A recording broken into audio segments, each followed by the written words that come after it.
talk about Bruno Fernandes, because he's the person we highlighted before the show, Rene, as lacking an impact in the Premier League against the so-called Big Six sides. Today, how was his performance? Does it back up the theory that he needs to still do more against the Big Six? Did you see anything more from today versus the other games that he's played in the Big Six matches? No, I think, again, there are moments where the thing is this: when he influences games, he's on the ball a lot. He drifts everywhere. Man United players are more than happy to give him the ball. Like I said, he established this link with the front players, especially with Rashford. I've got it, you start running. He wanted to, but also his passing today were off. There was one moment in the second half where they broke, and Fernandes broke, and Rashford on the left, with I think Dan James on the right. And he completely mishit that pass, which is unlike him, you know. And you have to think about it. You have to also think about with Fernandes, when you play against those bigger teams, they do their homework. They know when we can stop Fernandes, you know, getting on the ball or getting him into danger areas, and we stop those passing lines where he's looking for, then you basically stop Man United from really trying to create anything. And what the United did create was coming from Luke Shaw on the left-hand side, or Dan James on the right-hand side, but nothing really from what we know from Fernandes. So and you could see he was growingly frustrated. You can see it here, you know, and that's because he doesn't get grips of the game, and maybe sometimes you need to sometimes less is more. You know, be a little bit more calmer, make sure you influence things on the game to get a rhythm, because that's what I always feel that's a little bit missing in United, a real rhythm of the play, and keep it nicely ticking over. And he's trying too hard maybe at times, and that's why things don't work. Well, we're now into... Others need to step up, Adam, in and around him. Other players need to take the responsibility, because he has transformed Manchester United. But you know, Rene was right in terms of sides who set up against Manchester United. Say, listen, we need to stop him playing. Do not give him any time on the ball where he can get his head up and pick a pass.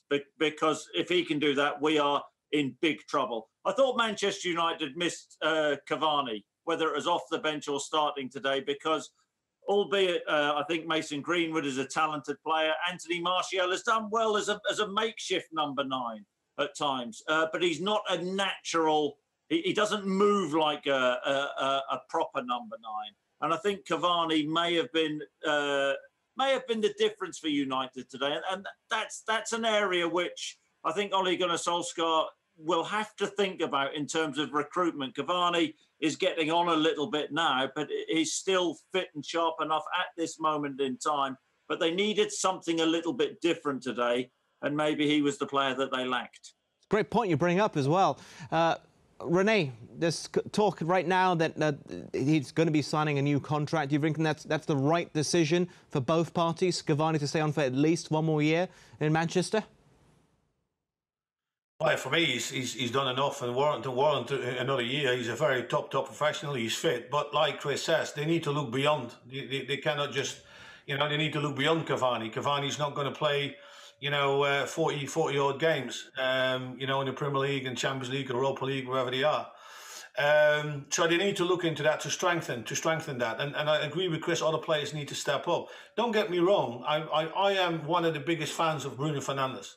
And I totally agree with Chris how he's transformed United. People say, how well has the team progressed on Ole Gunnar Solskjaer? The team started progressing the moment Fernandes walked in the door. And other players have progressed with him, because he has definitely decided and give United a different dimension. But now the next step is, okay, how can he be as big as an influential in all the big games in the Premier League and in Europe to still have the same impact? Yeah, and other players cannot just always constantly turn to him and say, "Hey, Bruno, what's happening? What's coming up?" You know what I mean? And that is another part of the progress that Manchester United need to make as a team as a whole. And Adam, you keep hitting Bruno Fernandes with this top 6 stat. Doesn't do it against the top 6. Had Manchester United been awarded the penalty they should have been awarded, then he probably would have scored, and we'd be saying, "What a major influence! What a guy Bruno Fernandes is," wouldn't we? Well, to be fair, he has scored against the top six side, which was Spurs in the 6-1 loss. It was the opening goal of the match, if memory serves me right, but he's been criticised because he was unable to do it in open play.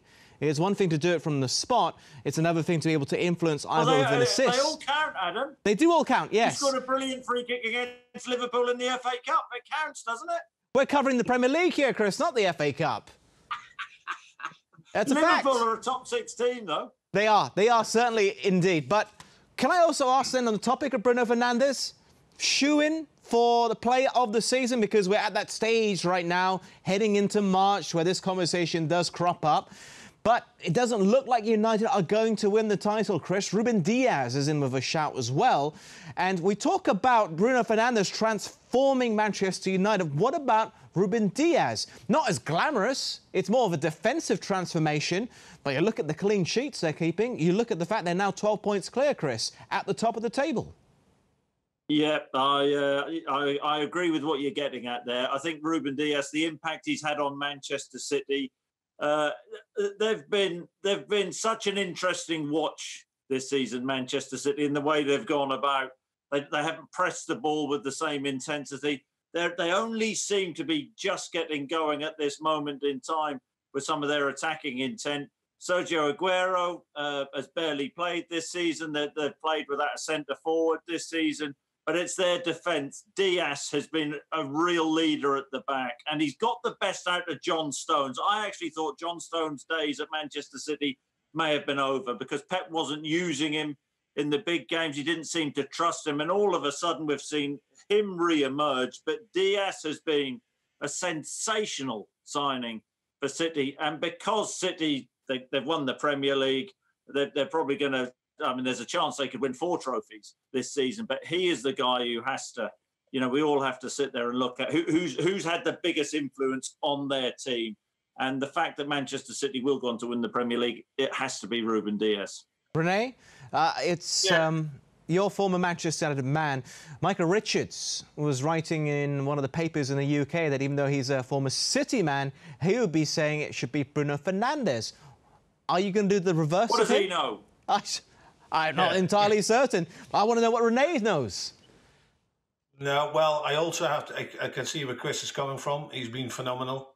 But also, I think Ilkay Gundogan has been very good for Manchester City. I think we've finally seen the absolute best of him because I followed him, you know, at the time when he was still at Dortmund, you know, and almost, you know, basically recommended him to say, listen, this is somebody that we need to look at as a replacement for Scholesy. He's always on the move. He's good on the ball. Can create chances to score goals. That's what you see of him today. I think he has been a very important factor for Pep Guardiola, for City, getting to the top and breaking away. You know, and also with the absence of Kevin De Bruyne at times. Again, for me, I think the only thing with Bruno is missing is basically that, you know, those impact in the games, in the bigger games. If he would have had that, for me, he would be the standout person. He's definitely the guy that's made the biggest impact coming to a club, you know, as he's done with Manchester United. Look at his assists he's created, look at the goals that he scored, you know, phenomenal. But the fact is, 2 things: the 12 points behind the leaders, and Ruben Diaz is creating one clean sheet after the other, and it's very important for the team. And like we said, every time in the big games or against the big teams, as we call it, you know, they've not come up with the 3 points. Yeah. Just because you brought it up, why didn't the move for Gundogan to United work out? Well, I don't know really, because it was exactly in that season where Sir Alex Ferguson, you know, decided to leave, and I can remember we having scouting meetings, you know, looking ahead to what we needed. And it was as such that at some point we always highlighted certain players in the run-up, and then we would discuss them. And that was one of the players that I brought forward to discuss. That it's not materialised afterwards, I've got no idea why.